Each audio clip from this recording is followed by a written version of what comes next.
Hello there everyone, welcome to Rupavahini News live on Channel I. A very good evening indeed. I'm Chamindi Samarasekara. And I'm Dishant Baz. The new chief ministers for central and northwestern provinces took their oaths before President Mahinda Rajapaksa at the presidential secretariat this morning. The new provincial ministers also took their oaths at this gathering. Sri Lanka Prajatantrika Samajwadi Janraji ආණ්ඩුක්‍රම ව්‍යවස්ථාවට සහ නීතියට අනුකූලව අවංකව ඉටු කරන බවටද ශ්‍රී ලංකා ජනපදයට පක්ෂපාත වන බවටද වාගේ උපරම ශක්ති ප්‍රමාණයෙන් ශ්‍රී ලංකා ප්‍රජාතාන්ත්‍රික සමාජවාදී ජනරජයේ ආණ්ඩුක්‍රම ව්‍යවස්ථාව ආරක්ෂා කොට අනුගමනය කරන බවටද ගෞරව බහුමානයෙන් යුක්තව ප්‍රකාශ කොට ප්‍රතිඥානදී දියුණුවේ. Mr. Sarath Ekanaka took in front of President Mahinda Rajapaksa as the Chief Minister of the Central Province. In addition to being Chief Minister of the province, he will also hold the ministerial portfolio of Finance and Planning, Law and Order, Local Government, Human Resources, Education and Culture, Tourism, Land, Commerce and Trade, Food Supply and Distribution, Investment Promotion and the subjects that will not come under other ministries. The Chief Minister of Central Province, Sarath Ekanaka, said that together with the results, many challenges also fall with the provinces. It should be faced not only by the Chief Minister but all the members together. It was because the freedom provided by the President that the people reposed their trust on the UPFA candidates, and it is the duty of everyone to fulfill the aspirations of the people.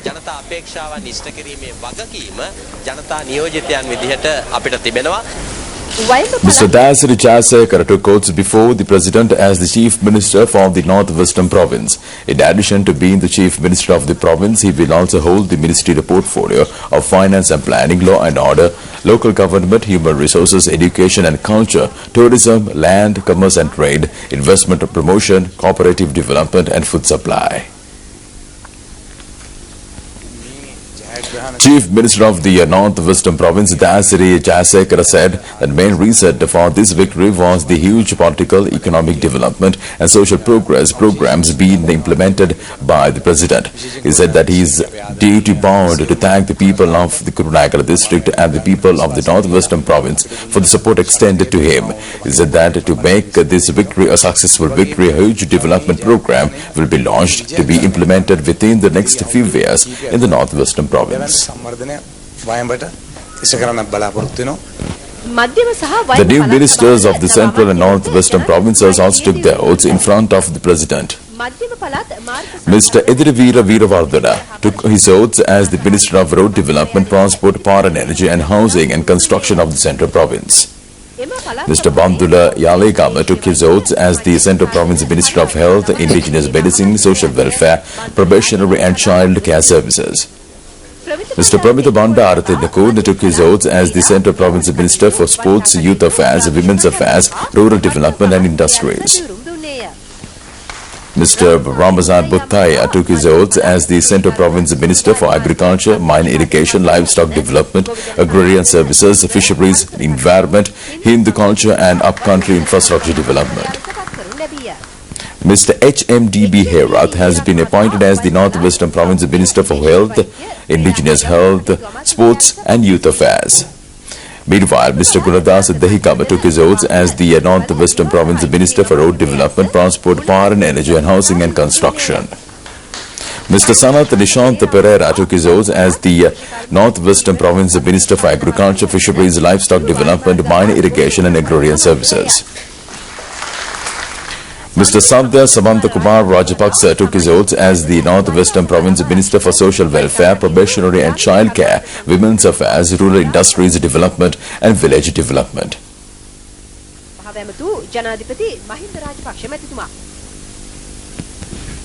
Addressing the gathering, the President said that the first and foremost he extends his well wishes for the members who have been elected for both provinces. Many candidates had great hopes for this day.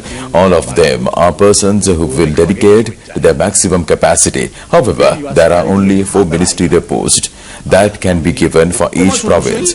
The President said that he is aware that all of them are qualified to hold the ministerial portfolios, but it is not a unilateral decision taken by him, but a decision taken under the consensus with all others.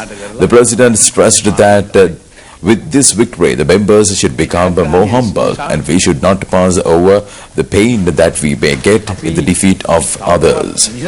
He urged the new members to enjoy the victory in a humble manner. කටයුතු කරන්නට එපයි කියන කටයුතු නොකරන ලෙස මම ඔබෙන් ඉල්ලා සිටිනවා. පරාජයේදී අපි ලබන වේදනාව අත්දැකීම් අපි තවත් එක්කෙනෙකුට දිය යුතු නැහැ. ඒ නිසා අපි නිහතමානීව මේ කටයුත්ත භුක්ති විඳින්න කියලා මම ඉල්ලා සිටිනවා. Ministers Maithripala Sirisena and Supreme Chant also addressed the gathering. Minister Maithripala Sirisena said that after the victory, everyone should work for the people as a team and become exemplary in their activities. අපේ ආදර්ශයේ වැදගත්කම ඊටාම අවශ්‍යයි කියන එක මා විශ්වාස කරනවා. Minister Supreme Chant said that members have been elected to the provincial councils representing various parties. He said that after getting elected as a member of the United People's Freedom Alliance, they should work under the constitution of the UPFA and not as members of their respective political parties. He said that the new members should uphold the codes of ethics of the UPFA. Prime Minister D.F. Jayarath, the Governor of the Central Province Tikiriko Bekato, Governor of the Northwestern Province Thissabalal, the General Secretary of the Sri Lanka Freedom Party, Minister Maithripala Sirisena, the General Secretary of the UPFA, Minister Supreme Chant, and several ministers and parliamentarians attended the gathering. Here is a feature highlighting the political profiles of the Central and Northwestern new Chief Ministers. Mr. Sarath Ekanayake, who entered politics in 1992 through the Sri Lanka Freedom Party, was a teacher by profession. He contested the Central Provincial Council election of 1999 from the Matale district and became the Chief Minister of the Central Province. During the period 2002 to 2004, Mr. Ekanayake functioned as the opposition leader of the Central Province. Upon winning in the 2004 Provincial Council election, he was reappointed as the new Chief Minister of the Central Province. In the recent elections, Mr. Ekanayake obtained 70,171 preferential votes. Mr. Sarath Ekanayake goes into history as the first politician to hold the Chief Minister post for 4 times. Mr. Dasari Jayasekara, who took oaths as the Chief Minister for the Northwestern Province, entered politics when he was a law student at the Colombo University. In 1997, he contested the Pandavasnura Pradesh Sabha election under the Sri Lanka Freedom Party and obtained the highest number of preferential votes. However, he could not become the chairman of the Pradesh Sabha. Later, he joined the United National Party and got elected as a member of parliament from the Kurunegala district. Subsequently, he left the United National Party and joined the Sri Lanka Freedom Party prior to the recent Provincial Council election. He contested the Provincial Council election from the Kurunegala district and obtained 336,327 preferential votes. This is the highest number of preferential votes obtained ever by a Provincial Council candidate. There is a reduction in the number of domestic servants going for employment in the Middle East region. Mr. Dylan Pereira said that the number has been reduced by 72% in the month of August compared to the same period last year. In the month of August last year, 3,798 persons received training for housekeeping employments in the Middle East region. In the month of August this year, only 1,021 persons have received training for this category.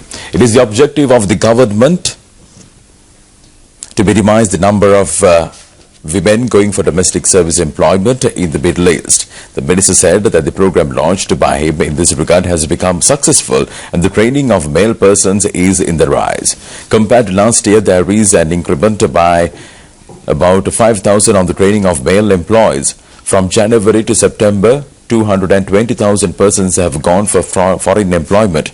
The main employees receive a higher salary than their female counterparts. The minister said that because of this, the Rupavahini organization will implement a streamlined program to send more male persons for foreign employment. The UN General Assembly has elected Sri Lanka's permanent representative for the UN, Dr. Palitha Kohana, as the chairman of the 6th Legal Committee of the UN General Assembly for its 68th session. Dr. Palitha Kohana is the first Sri Lankan to be elected to chair the 6th Committee of the General Assembly.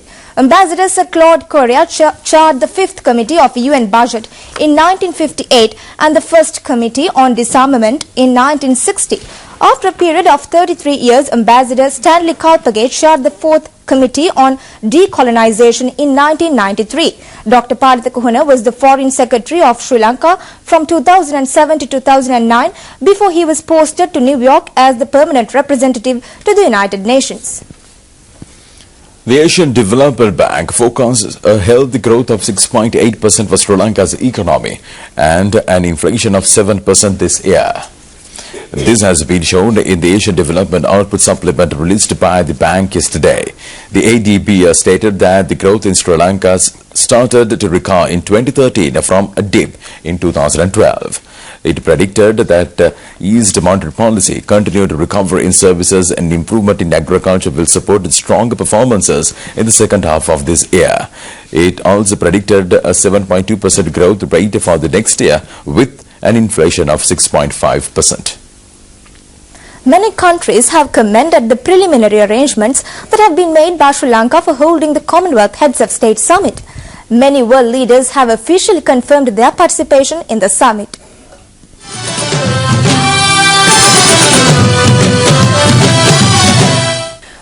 Britain and Australia have made a request in New York to the other Commonwealth member nations to participate in the Commonwealth Summit to be held in Colombo. The British and Australian heads of state have stated that this will be a golden opportunity to get an understanding about Sri Lanka. The Foreign Minister of Australia, Mrs. Julie Bishop, discussed about the summit arrangements with the Minister of External Affairs, Professor Jill Pierce, recently.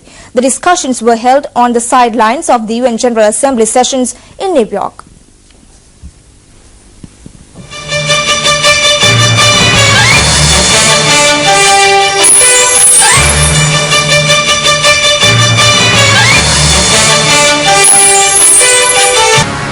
Infrastructure facilities at the Colombo National Hospital will be expanded. A new 25-story building complex will be constructed next year with the Chinese assistance. The objective of this arrangement is to develop the National Hospital in Colombo as the largest hospital in Asia. Minister Maithripala Sirisena said that by increasing the infrastructure facilities of the hospital, a better health care service can be provided to the people. The third ward complex of the hospital has also been declared open. An epileptic unit is also being constructed at a cost of 3,000 million rupees. The patients visiting the hospital stated that by widening the infrastructure facilities, they could get a better health care service. The Magistrate Court of Maligavatta has ordered for the destruction of a consignment of outdated foodstuffs taken into custody by the Consumer Affairs Authority. These outdated items have been confiscated from a warehouse complex of a food items importing company. The items ordered to be destroyed consisted 44,000 packets of yeast of 500 grams each and 1,600 liters of vegetables and olive oil. The consignment of yeast has expired in the month of July, while the consignment of olive oil has expired last year. At the time of the raid, these items were under repacking by changing the validity dates of yeast up to June this year and validity date of oil up to July this year. In addition to this, the Consumer Affairs Authority has also confiscated 600 liters of tomato and soy sauce, of which the price labels have been tampered with. The company concerned has accepted their guilt and accordingly they have been fined 190,000 rupees. The value of the confiscated items amounts to about 30 million rupees. Meanwhile, US President Barack Obama and congressional leaders have failed to break a budget deadlock that has led to a partial government shutdown. Obama held White House talks with Republican House Speaker John Boyd and Senate Leader Mitch McConnell, as well as their Democratic counterparts. Boyd left the talks complaining the Democrats will not negotiate. Obama said he would not set a precedent where an extremist wing of a party holds the government to ransom. He told the head of the meeting that he was prepared to negotiate on anything of the budget once Congress passes a clean piece of legislation that reopens the government. The U.S. government closed non-essential operations on Tuesday after Congress failed to strike a deal on a new budget. The shutdown has left more than 700,000 employees on unpaid leave and closed national parks, tourist sites, government websites, office buildings and more. However, as one budget crisis raged in Washington, D.C., another one, potentially more dangerous, looms in the coming weeks. On the 17th of October, the U.S. government will run out of cash to pay its bills unless the debt ceiling is raised. The Front of National Organization state that Western countries and the pro-target terrorist Tamil diaspora is making attempts to destabilize the country. The International Human Rights Council will meet in Geneva in March next year. The National Front said that they have received information of pro-target terrorist elements attempting to present proposals against Sri Lanka at this UNHRC session. The convener of the Front of the National Organizations, Dr. Gunadasa Amarasekara, made this revelation at a media conference held in Colombo today. The convener of the Front of the National Organizations, Dr. Gunadasa Amarasekara, said that there are clear signs that by March next year, the Tamil diaspora extremist forces, the Western elements and those who agitate about human rights are planning to bring proposals against Sri Lanka at the next UNHRC sessions to be held in Geneva in March next year. යුදනායකයන් අධිකරණයට ගෙනීමෙන් යන බලවේගයත් ඒ තර්ජනයත් දෙකම මාර්තු වෙනකොට මස්තක ප්‍රාප්ත වීමට ඉඩ තිබෙන බව අපට හොඳට වෙනවා. The secretary to the Deshapremi Bhikshu Peramuna, Venerable Bengamwe Nalakathara, said that there is no dispute about President's love and dedication to the motherland. He said that everyone in the country should get aligned with the President. The Venerable Thera said that they are requesting even those politicians who are attempting to acquire political power in the future also to shed their petty political objectives and join together with the masses to protect the country. A two-day workshop on bridging the standardization gap on environmental sustainability commenced at the Hotel Cinnamon Lakeside in Colombo this morning. Secretary to the President and the Chairman of the Telecommunication Regulatory Commission of Sri Lanka, Anusha Palpi, inaugurated the workshop as chief guest. The sessions of the first day covered major contributions made by the ICT sector to the creation of a sustainable, low-carbon economy and development of smart, sustainable sites. The workshop will also explore the socio-economic and environmental opportunities to promote the use of ICTs. To engage in deliberation and discussion of a new area that is evolving as a subject of vital importance.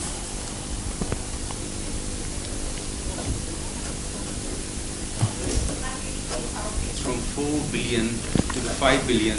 Now we move on to the trading details of the Colombo Stock Exchange.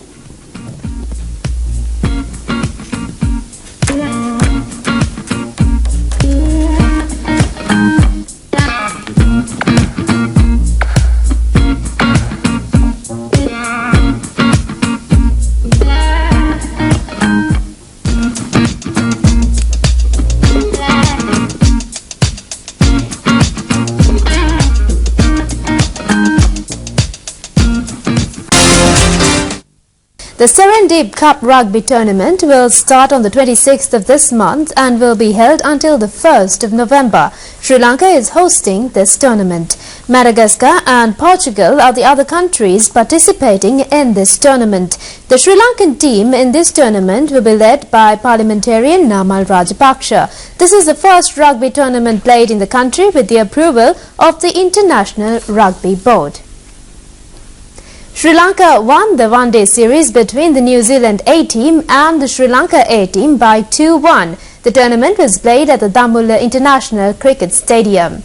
In the third match today, New Zealand won the toss and elected to bat first. The New Zealand A team scored 274 runs with the loss of 9 wickets in their scheduled 50 overs. Ramit Rambukwala took 4 wickets and Suranga Lakmal took 2 wickets. Chasing a target of 275 runs, the Sri Lankan A team reached the target in 48.3 overs with a loss of 7 wickets. Dimut Karnaratne scored 70 runs and Dinesh Chandimal scored 48 runs.